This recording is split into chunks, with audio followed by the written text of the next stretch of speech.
그래서 자본 파트가 시험에 종종 출제가 되는데요. 공부하시는 분들 입장에서는 좋은 파트는 아니에요. 왜냐하면 기억해야 될 것도 많고 이해도 해야 되는 부분도 있어서 아주 좋은 파트는 아닙니다. 그래서 이 부분은 나중에 프로그램의 도움을 좀 받을 거예요. 원래는 종류 외워야 되는데 다행인 게 저희가 시험 볼 때 프로그램하고 같이 쓸 수 있거든요.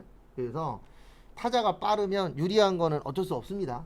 전산이기 때문에 그래서 시간 날 때마다 타자 연습 조금씩 해 놓으시고요. 그래서 일단 저희가 외울 거 먼저 볼게요. 그래서 저희가 기억하셔야 될 게 자본금. 그래서 자본금 그러면 이렇게 되어 있습니다. 주식 발행수 곱하기 액면가액. 그래서 보통주하고 우선주 해서 두 가지가 있어요. 주식 관련돼서는. 그래서 요거 잘 물어봅니다. 주식 발행수 곱하기 무슨 가액이요? 액면가액. 쉽게 나오면 발행가액이라고 나와요. 다음 중 틀린 것을 고르시오. 이렇게 해놓고 액면가액인데 무슨 가액이라고 줘요? 발행가. 이런 식으로 이제 이론 문제가 나올 때가 있어서 요거 외울 거고요. 그 다음에 이익잉여금이라고 있어요. 그래서 이익잉여금에서 잉여의 뜻이 뭐죠? 잉여금의 뜻. 잉여금의 뜻은 남은 거예요. 근데 이익잉여금은 일에서 남은 거예요. 그래서 잉여금에 두 가지가 있거든요. 잉여금에 두 가지가 있는데 자본잉여금이 있고 그 다음에 이익잉여금이 있어요. 그래서 둘 다 남은 돈인데 차이는 뭐냐면 자본잉여금은 주식해서 돈 남기는 거예요. 그러니까 주식을 비싸게 발행한다거나 해서 그만큼 이제 회사에서 이익 날 수 있어요? 없어요? 있죠. 그 다음에 이익잉여금은 일에서 남는 돈. 요쪽이 이제 이익잉여금입니다. 그래서 이익잉여금이 많아. 그 뜻은 회사가 영업을 잘한다는 뜻이에요. 그 다음에 자본잉여금이 많아. 그러면 이 회사의 주식값이 비싸다는 뜻입니다. 그래서 이 두 가지로 이제 나누어지는데 자본잉여금 같은 경우에는 프로그램의 도움을 받으면 돼요. 근데 이익잉여금은 프로그램에 없는 걸 물어볼 때가 있어서 그래서 좀 숙지를 하셔야 되는데요. 이익잉여금엔 두 가지가 있어요. 이익준비금하고 끝에가 적립금. 근데 얘 때문에 외워야 돼요.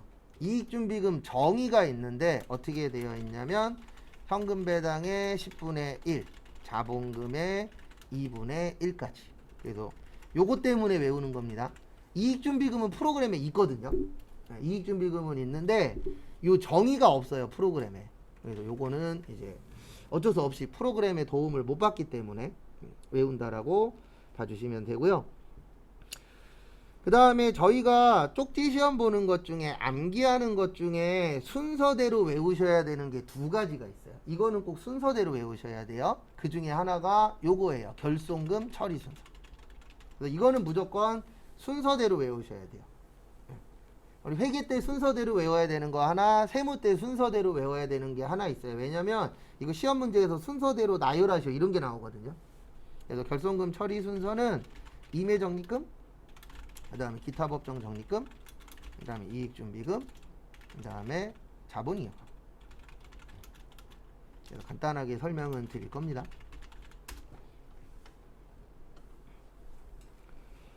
일단 요거의 뜻은 아셔야 돼요. 뭐의 뜻은 아셔야 되냐면 결손의 뜻이 뭐죠? 결손. 결과적으로 뭐 난 거예요? 손해본 거예요. 그러면 우리 회계 입장에서는 이 손해본 게 있어야 좋을까요? 없어야 좋을까요?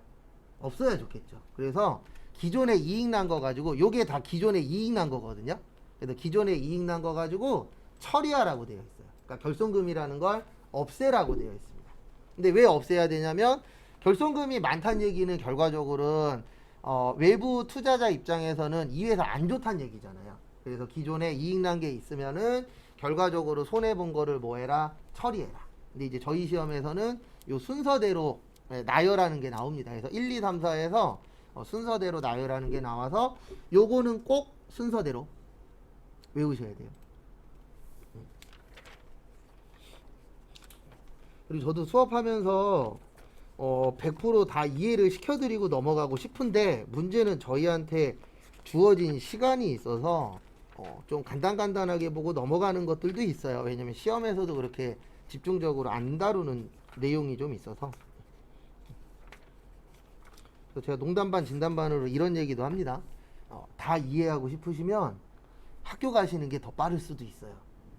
근데 그게 어쩔 수가 없는 게 구조 자체가 그래요. 원래 저희가 전산세무 2급까지 배우잖아요. 그 전산세무 2급이 4년제로 치면 못 다녀도 2년 이상은 다녀야 그 부분까지 나가거든요.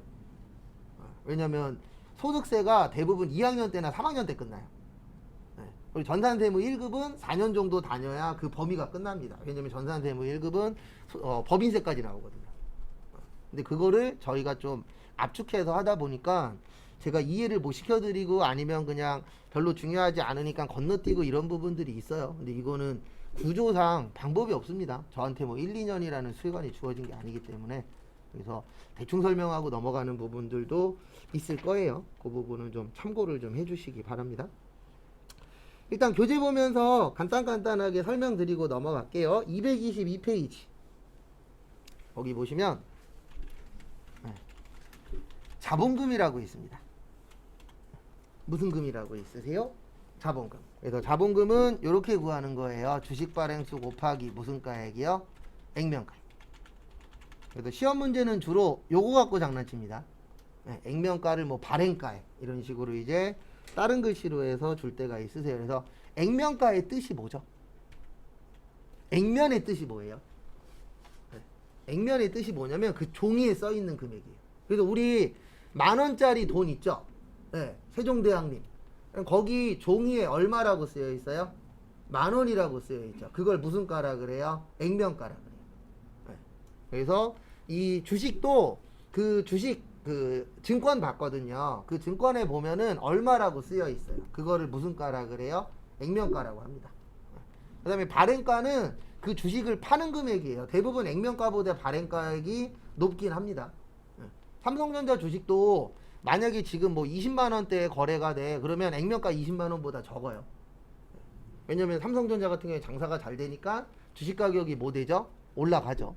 그래서 액면가액하고 발행가액하고 다른 내용입니다. 그래서 액면가는 종이에 있는 금액이고 발행가는 내가 사고 팔 수 있는 금액이라고 봐주시면 되세요. 그 다음에 거기 밑에 보시면 자본금의 종류에 보통주하고 우선주라고 있는데 간단하게 설명드리면 우리가 일반적으로 얘기하는 주식은 보통주예요. 그리고 우선주는 보통주보다 우선한다 그래서 우선주인데 이 우선주의 특징 중에 하나는 의결권이 대부분 없어요. 원래 주식에서 중요한 건 의결권이거든요. 그래서 조만간 이제 뉴스에 많이 나올 건데 이제 2월 한 중순 이후부터는 이제 주주총회라는 걸 합니다. 그럼 그 주주총회 가갖고 막 그 싸우시는 분들이 있어요, 없어요? 있죠. 그런 분들이 대부분 이거 갖고 있는 분들이에요. 무슨 주요? 보통주. 그래서 내가 보통주를 갖고 있으면은 의결권 행사를 할 수가 있습니다. 그래서 주주총회 할 때 뭐 반대하는 입장도 있을 거고 찬성하는 입장도 있을 거고. 그래서 드라마 보면은 싸우잖아요. 주주총회 하는 거 나오다 보면. 근데 이제 싸우는 이유가 내가 주식을 갖고 있잖아요. 그러면 내가 그 회사가 잘 돼서 나한테 혜택을 주는 게 좋겠죠. 근데 엉뚱한 길을 가려고 해. 그러면 반대해야 되겠죠. 그래서 어쨌든 조만간은 뉴스에 저 얘기 계속 나올 것 같아요. SM 얘기. SM에서 이제 카카오톡하고 저기 방탄소년단 쪽하고 계속 뭐 할 거예요? 누가 더 주식 많이 가질 거냐 싸울 겁니다. 왜냐면 우리가 일반적으로 주식회사라고 하잖아요. 주식회사의 왕은 누구예요? 사장님 아니에요. 주식 많이 갖고 있는 사람이 왕입니다. 그래서 무슨 회사라고 하는 거예요? 주식회사. 뭘로 만들어진 회사예요? 주식으로. 그래서 그거 좀 봐두시고 그 다음에 223페이지 보시면 액면 발행, 할증 발행, 할인 발행이라고 있는데요. 그 할증 발행에 저기에다 밑줄 좀 쳐주세요. 주식 발행 초과금. 223페이지요. 그래서 223페이지 보시면 할증 발행 밑에 주식 발행 초과금이라고 있어요. 이게 무슨 뜻이냐면 주식을 발행했는데 초과의 뜻이 뭐죠? 비싸게 발행했다는 뜻이에요. 초과가 넘겼다는 뜻이잖아요. 그래서 주식을 비싸게 발행한 걸 주식 발행 초과금이라고 하는데 간단하게 설명드리면 주식 발행에서 이익 난 거예요. 왜냐면 이럴 수 있잖아요. 5,000원짜리를 2만원에 팔았어. 그래 15,000원만큼 뭐 본 거죠? 이익 본 거죠. 그 주식으로 이익 본 걸 뭐라 그래요? 주식 발행 초과금. 그 다음에 할인 발행은 저기에다 밑줄 치세요. 주식 할인 발행 차금.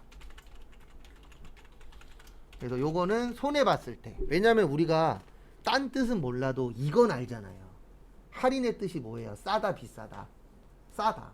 그러면 싸게 발행하면 우리는 회사 입장에서 보는 거예요. 회사 입장에서 싸게 팔면 이익이에요, 손해예요? 손해입니다. 그걸 뭐라 그래요? 주식 할인 발행 차금인데, 제가 나중에 문제풀이 할 때 이 얘기 많이 할 겁니다. 주식 나오면 안 나오는 게 좋다라는 얘기를 많이 할 거예요. 왜 그러냐면 회계에서 주식은 그냥 어렵게 만들어져 있어요. 다른 회계 처리보다는 좀 더 복잡합니다. 네. 그래서 주식이나 사채 이런 것들은 안 나와야 합격률이 올라가요. 네. 나오면 일반적으로 합격률이 좀 떨어집니다. 근데 그 이유는 뭐냐면 우리만 못하는 게 아니라 전체적으로 다 못해요. 네. 그래서 그 중에 하나가 주식 관련된 거라 솔직히 안 냈으면 하는데, 내는 이유는 딴 거 없습니다. 변별력을 가지려고. 왜냐면 공부 안 한 사람들까지 합격시키면 안 되잖아요. 맞죠? 그래서 어려운 것도 내는 이유는 하나예요. 솔직히 커말 배우신 분들이 있죠? 컴퓨터 활용 능력. 커말에서 함수 나와요, 안 나와요? 나와요. 실무 가면 거의 안 써요. 쓰는 파트만 쓰고 함수 안 쓰는 파트가 더 많아요. 근데 커말에서 함수가 왜 나오냐면은 변별력 가지려고. 공부했어? 그러면 자격증 줄게. 공부 안 했어? 그러면 자격증 안 줄 거야. 이런 게 이제 변별력이라고 일명 표현을 하잖아요. 그래서 그것 때문에 주식하고 사채 문제가 나오는 겁니다. 솔직히 회사 가시면 많이 안 써먹어요. 써먹을 일 많지 않아요. 일반적인 회사에서. 그 다음에 224페이지로 넘어오세요.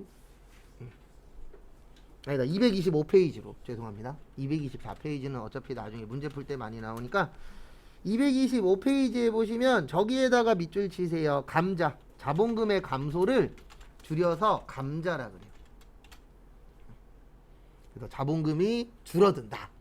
그래서 원래는 자감이라 그래야 되는데 감자라고 되어 있습니다.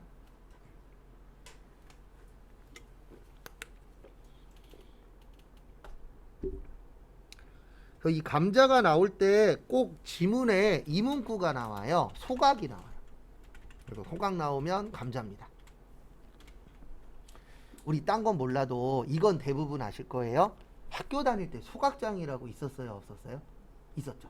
소각장에서 분류해서 태워서 없애잖아요. 그래서 소각이라는 게 자본금을 없앤다라고 보시면 돼요. 그러면 자본금이 없어지면 늘어나요, 줄어들어요? 줄어들죠. 그래서 소각 나오면 두 가지를 기억하셔야 돼요. 감자 차익이나 감자 차손.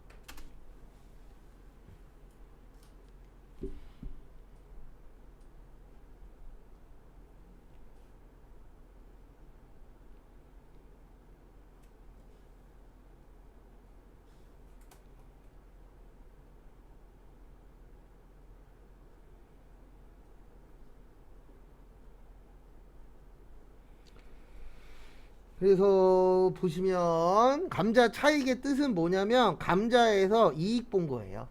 그걸 뭐라 그래요? 감자 차익. 그 다음에 감자에서 손해 본 건 뭐라 그러죠? 감자 차손. 일단 그런 게 있다 정도만 알고 계세요. 나중에 분계 문제로 하나인가 두 개밖에 없습니다. 잘 내는 편은 아니에요. 그 다음에 226페이지. 그리고 자본 쪽은 아주 상세하게는 안 볼 거예요. 왜냐면 나와야 하나고 안 나오면 안 나오는 파트라 여기에다가 시간 투자하기에는 저희는 딴 게 더 중요한 게 있어서. 자본잉여금이라고 있는데 그 옆에다 이렇게 적어주세요. 자본잉여금은 주식으로 돈 버는 겁니다.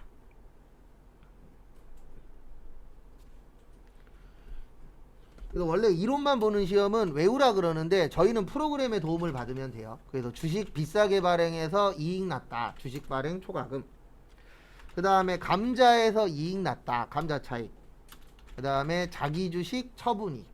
요게 이제 대표적인 자본잉여금인데 셋 다 주식 관련된 거예요. 그래서 주식 비싸게 발행한 거, 주식 줄이는데 이익 난 거, 자기 주식 팔아서 이익 난 거. 그래서 다 주식으로 이익 보는 거. 요걸 자본잉여금이라고 하는데 왜 안 외우냐면 프로그램 들어가서 이거 찾으면 있어요. 그래서 안 외울 거예요. 왜냐면 이거 아니어도 외울 게 좀 많긴 하거든요. 외울 게 아주 적은 시험은 아닙니다. 근데 외우는 게 다 쟤 때문에 외우는 거예요. 이론 때문에. 실기에서 외울 건 아주 많진 않아요. 근데 이론 문제를 맞추려면 어느 정도 숙지를 해야 되는데 요거는 프로그램에 있습니다. 그래서 얘네들은 안 외울 거고 요건 아셔야 돼요. 자본이익은 그러면 뭘로 돈 버는 거예요? 주식으로. 그 정도만 이해하시면 나머지는 프로그램의 힘을 좀 빌릴 겁니다. 그 다음에 228페이지도 종류인데 요 종류들은 안 외워도 돼요. 그래서 프로그램에 있으니까 그 프로그램 가지고 좀 도움을 받을 거고요. 요거는 좀 중요합니다. 229페이지 위에 보시면 배당이라고 있어요. 네, 그걸로 볼 건 아니고 제가 앞으로 공부하실 때 문제 풀다 보면 배당이라는 글자가 나오거든요. 그러면 제가 항상 이렇게 쓸 거예요. 배당에는 두 가지가 있어요. 그래서 돈으로 준다 그래서 무슨 배당이라 그래요? 현금 배당. 그 다음에 거의 안 하는데 주식으로도 배당할 수 있어요. 그걸 무슨 배당이라 그래요? 주식 배당.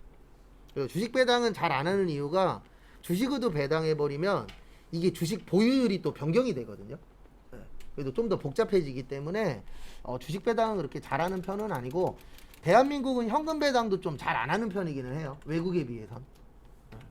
그래도 주식으로 돈 벌기가 저거밖에 없어요. 뭐 배당으로도 벌 수 있다라고 하는데 그러려면 엄청 많이 갖고 있어야 되니까 그냥 싸게 사서 어떻게 하는 거예요? 비싸게 파는 거. 그거밖에 방법이 없어요. 왜냐면 외국에 비해선 배당도 그렇게 많이 하는 편은 아닙니다. 그래서 배당 나오면 맨날 두 개만 적을 거예요. 그래서 받을 때가 있고 줄 때가 있는데 일반적으로 전산회계 1급은 수입 쪽이 많이 나와요. 받는 게 많이 나옵니다. 그 다음에 전산세무 2급은 주는 게 종종 나와요. 왜냐면 주는 게 더 어렵거든요. 그래서 받을 때는 배당금 수익 처리요. 왜냐면 배당금으로 돈 벌었다. 그래서 뭐라 그래요? 배당금 수익. 이자로 돈 벌면요? 이자 수익. 수수료로 돈 벌면 수수료 수익. 보험료로 돈 벌면 보험 수익. 이런 식으로 돈 버는 게 수익이에요.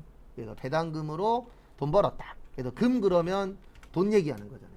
그래서 돈 받았다. 그래서 배당금 수익. 그 다음에 주식 배당은 회계 처리하시면 안 돼요. 그러니까 분개하면은 틀린 겁니다. 무조건. 그래서 얘는 수량과 단가만 재계산해라 라고 되어 있으세요.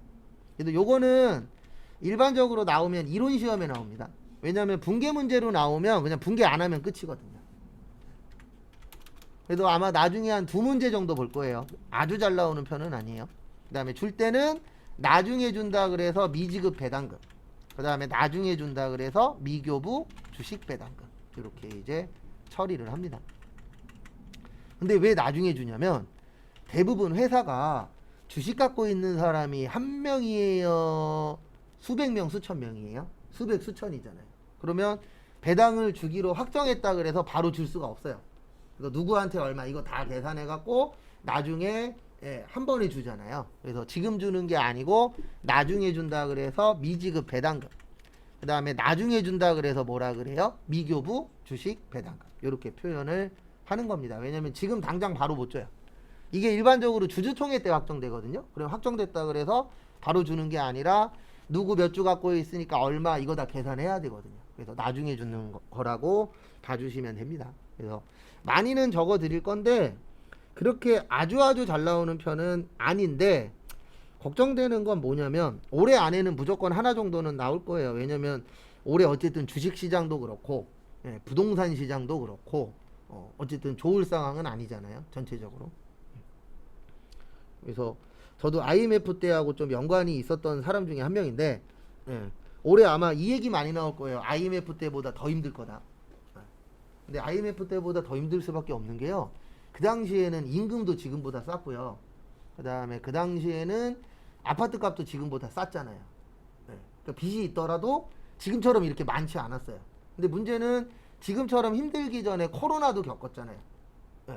그리고 장사하시는 분들 올해 되게 많이 그만둘 거예요. 근데 그게 딴 것 때문이 아니고 매출액이 코로나 끝나면 괜찮아지겠지라고 생각했는데 이게 코로나 끝나니까 더 큰 게 와버렸잖아요. 전 세계적으로 경제가 덜 좋아. 지금 그 상황이라 아마 장사 많이도 시작하겠지만 기존에 했었던 분들 중에서 그만두시는 분들도 많을 거고, 그 다음에 건설 경기 최악이라 아마 그쪽 관련된 회사들 문 닫는 데들도 이미 발생하고 있잖아요.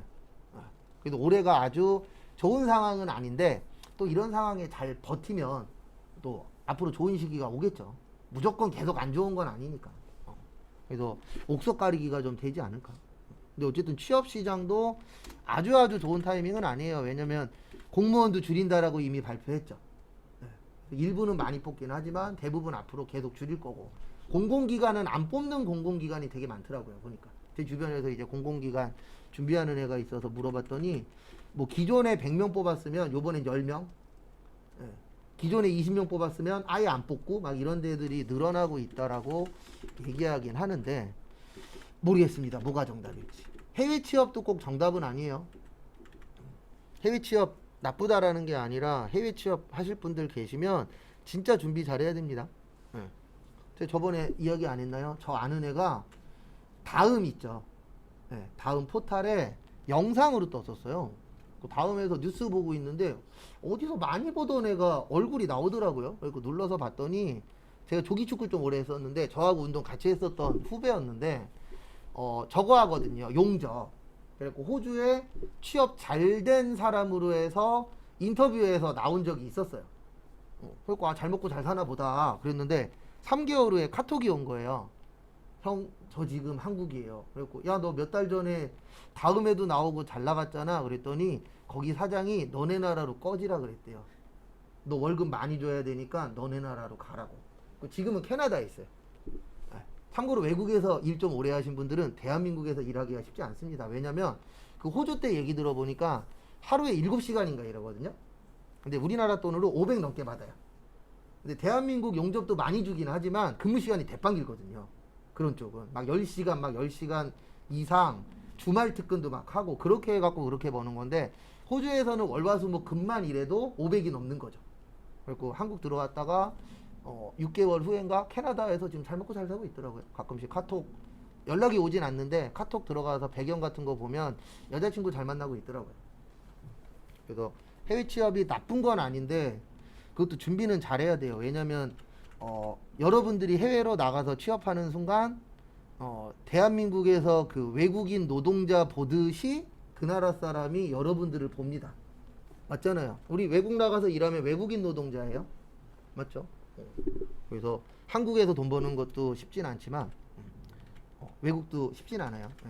저는 시카고 가면은 일할 땐 있어요. 세탁소. 저희 재수씨 오라버니가 세탁소 하고 계시니까 맨날 동생 보고 오라 그러는데 동생은 싫대요. 대한민국이 좋대요. 일단 언어 문제도 있고, 그 다음에 가면 또 새로 시작해야 되잖아요. 아무리 도움 주는 사람이 있다라고 해도. 그래서 참 돈 버는 건 어려운 것 같아요. 그러니까 매주 금요일 되시면 로또를 사십시오. 인생 역전까지는 아니고 그냥 인생의 그 활기가 돌릴 수 있지 않을까. 그 다음에 230페이지 보시면 기타 포괄 손익 누계액인데요. 여기에서 2분 잘 봐두셔야 돼요.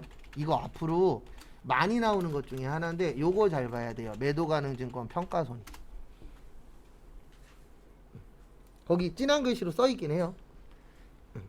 그 기타 포괄 손익 누계액 몇 가지 있는데 요게 제일 잘 나와요. 매도 가능 증권 평가 손익.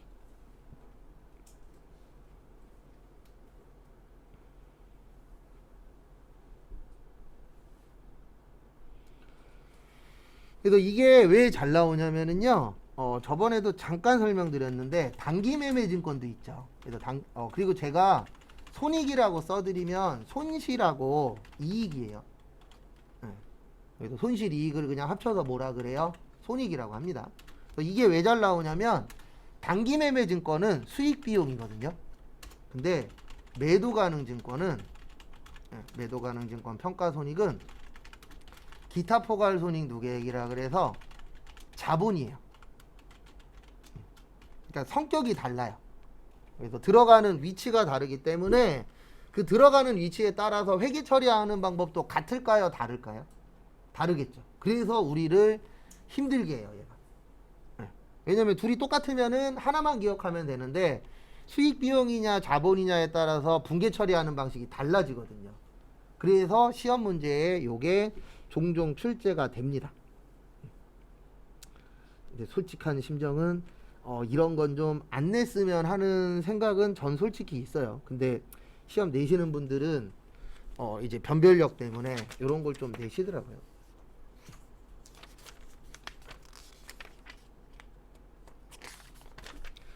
자, 그다음에 필요 없는 것들은 자본은 좀 암기로 어느 정도 좀 대체를 할게요. 그다음에 쭉 넘어오셔서 252페이지로 오세요.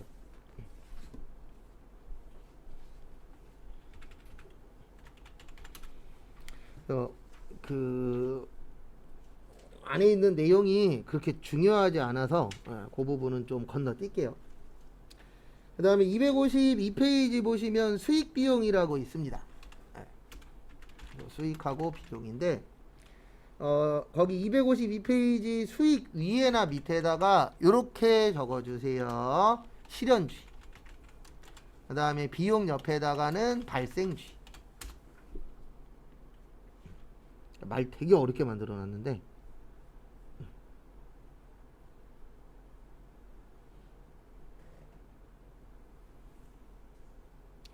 말뜻은 어려운데 뭐 별거 없어요. 그냥 이렇게 생각하시면 돼요. 올해 수익은 언제 처리하는 거예요? 올해 거. 내년 수익은 언제 처리하는 거죠? 내년 거. 이게 실현주의예요. 발생주의도 똑같아요. 올해 발생한 비용은 올해 처리하고 내년에 발생하는 비용은 언제 처리해야 되죠? 내년에 처리해야 되죠. 그래서 우리가 1월 1일부터 언제까지요? 12월 31일까지 발생한 수익 비용만 처리해라. 그거를 실현주의 또는 무슨 주의라 그래요? 발생주의라 그래요. 그래서 말은 어려운데 그냥 당연한 거잖아요. 올해 건 올해 처리하고 내년 건 언제 처리해요? 내년에. 근데 문제는 뭐냐면 이거 갖고 장난치는 회사들이 있어요.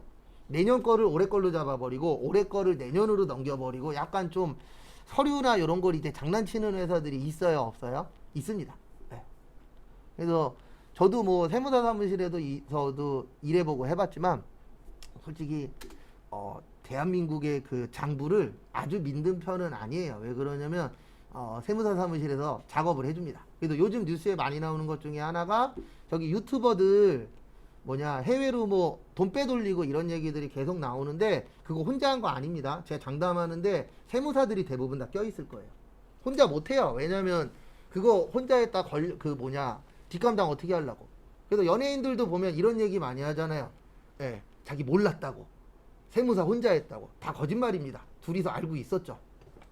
절대 혼자 못해요. 왜냐면 세무사 혼자 그랬다가 잘못되면은 그거 자기가 다 물어줘야 되는데. 근데 그런 거 나올 때마다 느끼는 건 하나 있어요. 아, 연예인들이 돈을 많이 벌긴 버는구나. 근데 왜 그런 걸 느끼냐면 뭐 3년치 잘못했대. 3년치로 몇십억을 내요. 그런 것도 뉴스에 나오면 꼭 걸리면 몇십억씩 내잖아요. 연예인들 보면 탈세했다가. 그래서 요번에도 유튜브 관련돼서 나오는데 결론적으로는 우리나라 회계가 장난치는 사람들이 많아요. 그리고 걸리면 뭐 하면 돼요? 다시 납부하면 또 넘어가 주잖아요. 대한민국은 되게 사기쳐도 좋은 나라인 게 뭐냐면 걸렸어. 그럼 미안합니다 하고 내면은 또 조용해요. 그러니까 일명 냄비 근성이라고 하잖아요. 팍 올랐다가 금방 꺼져. 근데 어쨌든 여러분도 똑같고 저도 똑같아요. 그 상황이 오면 다 숨기려고 해요. 왜 그러냐면 하나라도 더 갖고 싶잖아요.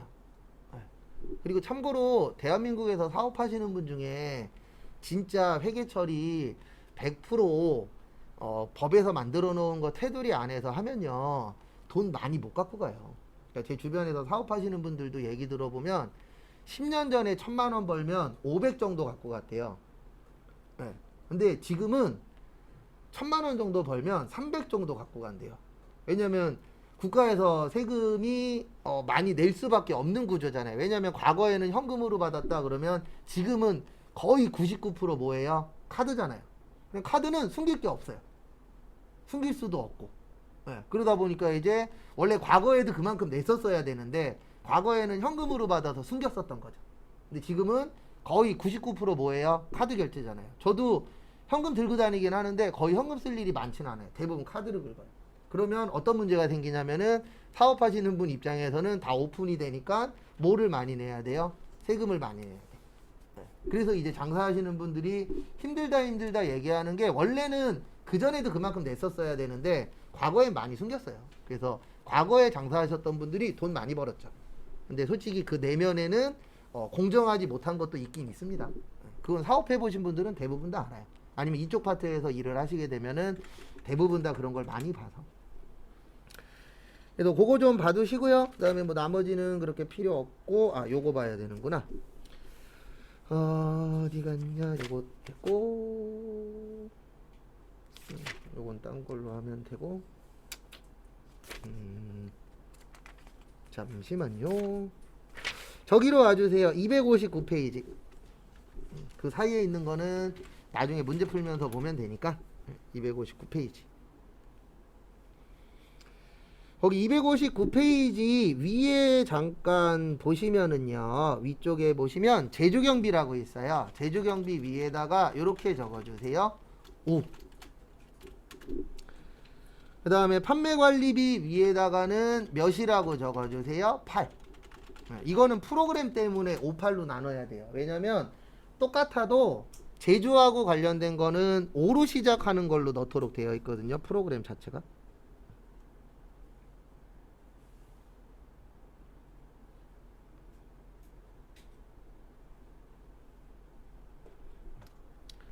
그래서 제조경비 그러면 이렇게 생각하시면 됩니다. 제조, 생산, 공장 관련된 거. 이런 것들이 이제 제조경비라고 해서 원가 처리가 되는 거예요. 왜냐면 우리가 물건 만들 때 원가 중요하다 그랬잖아요. 그래서 원가로 월급이 돈이 얼마나 들어가고 이런 것들 다 계산해야 되잖아요. 그래서 5로 넣으면은 그 제조 원가로 들어가는 겁니다. 그 다음에 8은 판매비와 관리비라고 하는데 요거는 뭐 본사, 사무실, 뭐 영업부, 뭐 회계 파트, 뭐 요런 식이 이제 대부분 사무실에서 일하는 거 있죠. 사무실과 관련된 거는 판매비와 뭐라 그래요? 관리비. 그래도 줄여서 판관비라고도 표현합니다.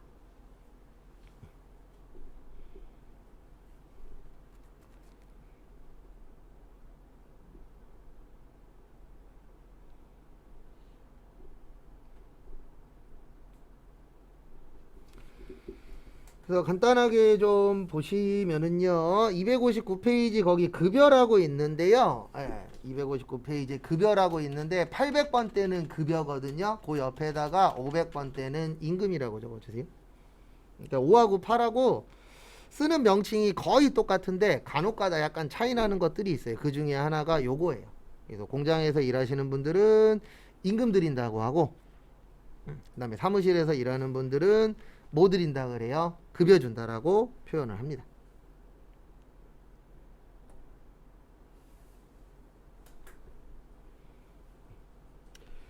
그 다음에 거기 가로에 써 있는데 상여금이라고 있어요.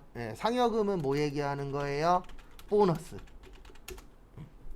상여금이라고 표현하지만 우리가 일반적으로 뭐라고 표현하냐면 보너스라고 얘기하는 게 상여금이에요. 그래서 뭐 명절 때 보너스 들어와 이런 회사들 있죠. 그러면 그거는 상여금 처리하시면 되고요. 근데 상여금보다는 요걸 알고 계셔야 돼요. 거기 밑에 잘 되어 있는데 일용직은 잡급이라 그래요. 일용직은 잡다한 급여라 그래서 뭐라 그런다고요? 잡급이라고 표현을 합니다. 요거 가끔씩 분계 문제로 나와요. 그래서 뭐 일용직한테 뭐 10만 원 지급했다. 뭐 이런 식으로 나옵니다.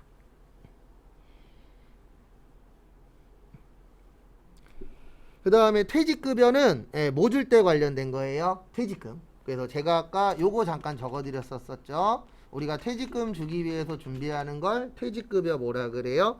충당부채라고 하는데 요게 부족할 때가 있어요. 우리 충당이라는 건 준비인데 항상 준비라는 건 넉넉할 수도 있지만 뭐 할 수도 있죠? 부족할 수도 있죠. 그래서 부족할 때는 무슨 급여 써라? 퇴직급여. 왜냐면 우리가 무조건 준비하는 게 많은 건 아니잖아요. 그게 좀 적게 준비할 수도 있죠. 그 다음에 또 하나 알고 계셔야 되는 게 요 퇴직급여로 쓰는 게 요것도 퇴직급여로 써요. 확정 무슨 형이요? 기여요. 요것도 퇴직급여로 처리를 해야 됩니다.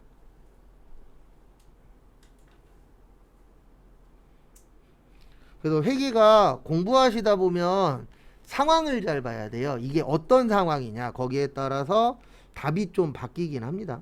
그래서 앞으로 제가 요때는 요걸로 처리하십시오 뭐 요런 얘기를 좀 많이 할 거예요. 그 상황에 따라서 약간 변동이 됩니다. 그 다음에 복리후생비. 복리후생비는 이분들 위해서 쓰는 거예요. 직원. 그래서 대화하다 보면 이렇게 얘기하시는 분들이 계세요. 저는 회사 알아볼 때 회사의 복지가 중요해요. 그 복지 관련돼서 돈 나가는 걸 뭐라 그래요? 복리후생비라고 합니다. 그래서 회사 갔더니 우리 회사에 복리후생비가 많네. 그러면 직원 관련돼서 쓰는 돈이 많다는 얘기고, 회사 갔더니 복리후생비가 적어. 그러면 직원 관련돼서 쓰는 돈이 뭐 한 거예요? 적은 거예요. 뭐 회식비 이런 것들도 다 복리후생비거든요. 근데 저는 회식을 썩 좋아하는 사람은 아니었었던 게, 술을 안 먹어서 먹기는 하는데 먹고 나서도 별로 저는 좋다라는 기분이 안 들어갖고. 근데 또 좋아하시는 분들도 있죠. 근데 여자분들이 많은 곳은 요즘에는 저것도 가더라고요. 패밀리 레스토랑. 근데 남자분들 많은 곳은 대부분 삼겹살에 소주. 만만한 게 뭐라고. 그리고 혹시 나중에 건설회사 쪽으로 가지실 분들은 그 술 좀 잘 드셔야 됩니다. 건설회사가 다른 데보다 회식하게 되면 회식하는 횟수가 좀 잦아요. 왜냐면 좀 힘든 일이다 보니까 어떤 분 얘기 들어보면은 거의 매일 술 먹는다 그러더라고요. 거의 매일 회식이래요. 네. 전체 회식 아니어도 몇 명씩 이렇게 모여갖고 술 먹고, 그런 게 타 회사보단 좀 많다 그러더라고요. 그래서 건설회사 다니셨던 분들이 대부분 다 주량이 늘어서 나오더라고요. 그 다음에 여비교통비. 네, 거기 잘 써 있는데 요거는 출장비. 그 다음에 뭐 시내 교통비. 네, 우리가 뭐 버스, 택시 이런 것들 타요 안 타요? 타죠. 그런 것들을 다 합쳐서 이제 여비교통비라고 하는데, 저희 시험에는 뭐가 잘 나오냐면 출장비가 잘 나와요. 그래서 앞으로 제가 출장 나오면 두 가지를 씁니다. 출장비 줄 때는 가지급금이고요. 출장비 갔다 와서 정산해요 안 해요? 하죠. 그때 여비교통비예요. 왜냐하면 가지급금의 뜻이 얼마 쓸지 모르는 거거든요. 그러면 우리 출장 갈 때 돈 주는데 그 사람이 얼마 쓸지 알아요 몰라요? 몰라요. 그래서 처음에는 가지급금으로 처리해놨다가 갔다 오면은 여비교통비로 처리합니다. 그래도 우리 갔다 오면은 출장 가서 얼마 썼다 이런 거 다 제출하도록 되어 있잖아요. 영수증하고 같이.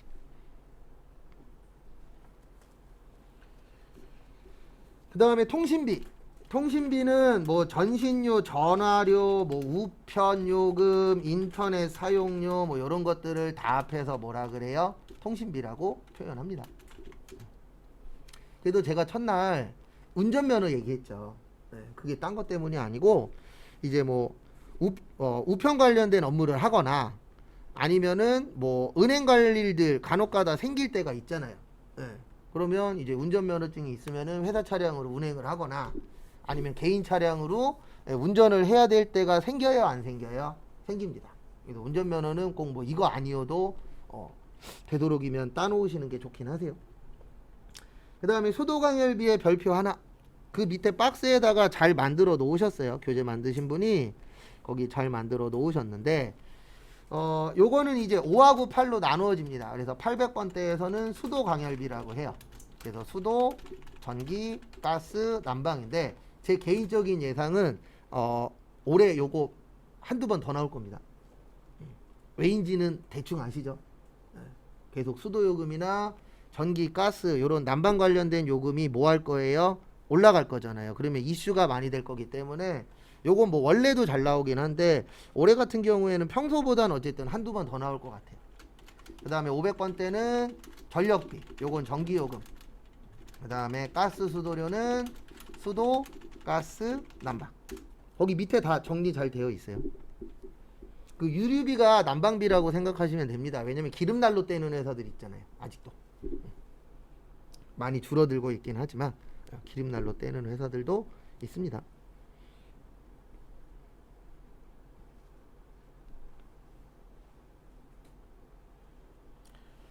그 다음에 7번에 보시면 세금과 공과인데요. 그 7번 위에나 옆에다 이렇게 적어주세요. 재산세, 자동차세, 회비 나오면 세금과 공과예요.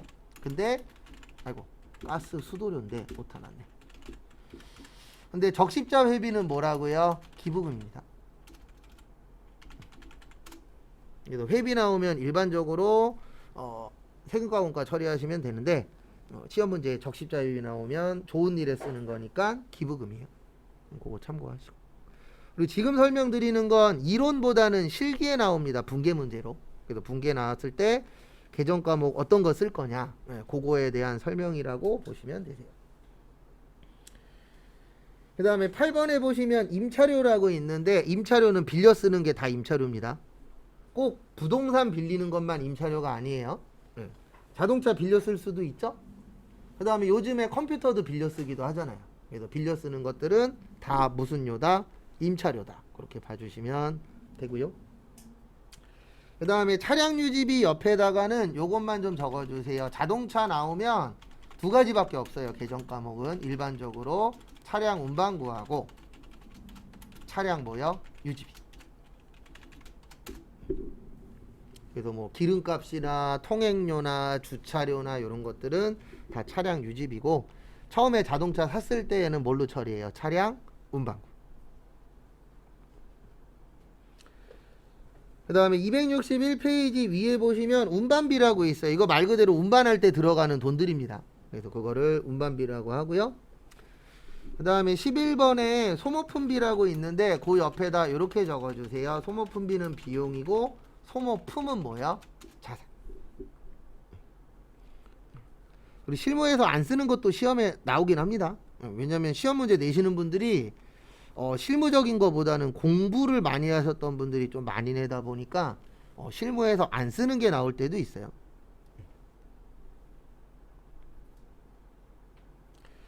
그 다음에 교육훈련비에다가도 밑줄 좀 쳐놓으세요. 요것도 간혹가다 시험에 나오는데 시험 문제 뭐라고 나오냐면 교육받았다라고 나와요. 그러면 요게 기억나셔야 돼요. 교육 뭐요?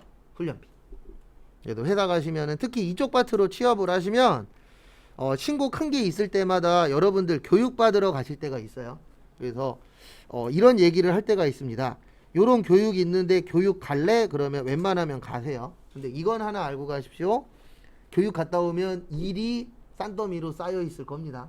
왜냐면 내일 대신해 주는 사람 거의 있어요, 없어요? 없어요. 그래서 저도 회사 다닐 때 교육 갔다 오면 그 다음 날은 숨만 쉬고 일만 했어요. 왜냐면 그 전날 안 되어 있는 거 다 해야 되잖아요. 조금은 해주는데 그날 꼭 해야 될 거 아니면은 밀려 있더라고요. 항상 교육 갔다 오면. 근데 교육 갈 수 있을 때 가시는 게 좋아요. 왜냐면 회계 같은 경우에는 특히 세법이 매년 바뀌거든요. 그래서 연초에 그 바뀐 법이나 그런 것들은 좀 공부해 놓으시면 편하니까. 그리고 대부분 회사에서 가면 돈은 누가 내줘요? 회사가 내주잖아요. 내 돈 내고 교육받는 곳들도 간혹가다 있긴 있는데 모르겠어요. 저 같은 경우에는 아직까지는 그런 건 없었어요. 교육받으러 가면은 회사에서 다 내주고, 그 다음에 내가 어떤 게 궁금해서 책이 필요하면은 회사에서 사주긴 했는데 안 사주는 데도 있긴 있습니다. 다 똑같은 건 아니니까.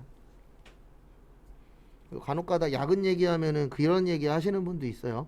저는 야근할 때 야식을 자기 돈으로 사 먹었대요. 제가 다녔던 회사들은 다 밥은 줬거든요. 그러니까 좀 열악한 곳들도 있어요, 없어요? 있어요. 저도 열악한 데 다녀봤지만 그런 차이점들이 좀 있긴 있더라고요. 그 다음에 도서인쇄비, 요것도 종종 시험에 나옵니다. 그래서 도서인쇄비는 말 그대로 도서, 신문, 잡지, 사진연상, 명함인쇄, 요럴 때 들어가는 개정 과목이 도서인쇄비세.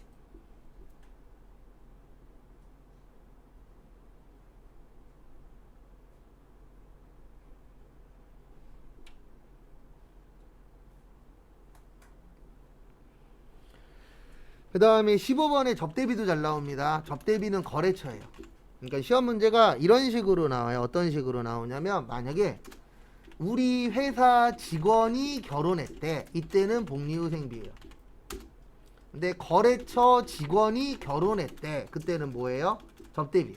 그러니까 똑같은 문제더라도 누구냐, 우리 회사 직원이냐 거래처냐에 따라서 복리후생비가 될 수도 있고 뭐가 될 수도 있어요?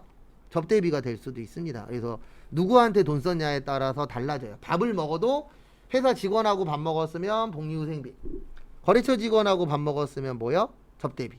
그런 차이는 있다라는 거 참고해 주시고요. 그 다음에 거기 빈 공간에다 요거 하나만 적어주세요. 매출처라고 나오면 800번대 접대비요. 그 다음에 매입처라고 나오면 500번대 접대비예요. 왜 그런지는 설명 드릴 겁니다. 요건 이제 시험에서 알고 계셔야 되는 내용 중에 하나세요.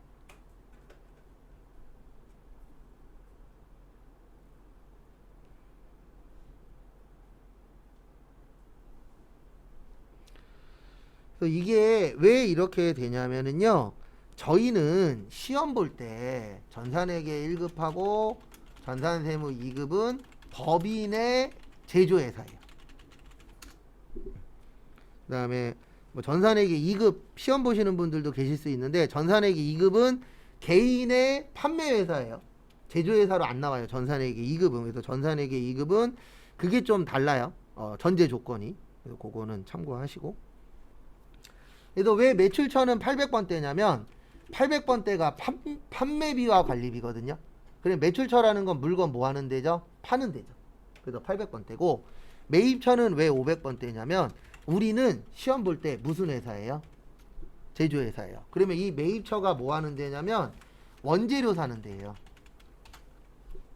그러면 이 재료를 사다가 공장에서 물건 만드나요? 사무실에서 물건 만드나요?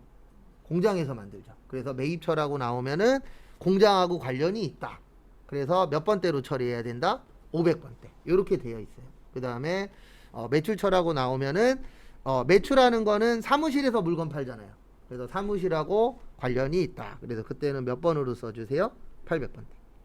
그거는 참고하시고. 그 다음에 보험료 내는 거는 보험료고요. 17번에 수선비 옆에다가 요것 좀 적어주세요. 수익적 지출. 그래서 수익적 지출이라고 나오면 요렇게 처리하더라고 되어 있어요. 비용 처리하는데 수선비 아니면 차량 유지비. 그래서 자동차일 때는 차량 유지비고요. 자동차 아니면 수선비로 처리하라고 되어 있습니다.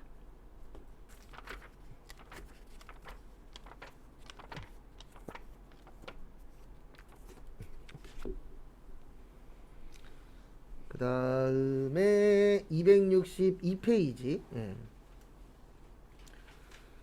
그래서 광고할 때는 광고 선전비예요. 요거는 나중에 문제에 많이 나와서 웬만하면 시험 때 맞춥니다. 그 다음에 감가상각할 때 감가상각비. 그 다음에 대손상각비 옆에다가 요것 좀 적어주세요. 대손상각비는 요때만 쓰는 거예요. 매출 뭐요? 채권일 때. 그래서 외상매출금하고 받으러옴일 때만 쓰는 겁니다.